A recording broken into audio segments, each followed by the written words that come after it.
In this video, I will show you how you can close all the opened apps on your iPad 11 A16.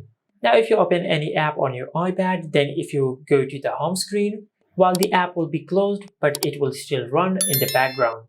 Now, to stop all the apps from running in the background, just swipe up and hold from the bottom of the screen, just like that. And as you see an app pop up from the left side of the screen, just release your finger. Now after you do that, you will open the recent apps section. Now over here, you will find all the apps which are running in the background. Now there is no single button to close all the apps from running in the background, but you can swipe up and close them just like that.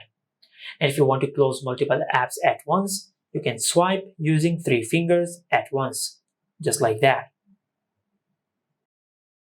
And by doing that, you will close all the opened apps on your iPad 11 A16. And this is it. Make sure to like, comment, and subscribe. Thank you for watching.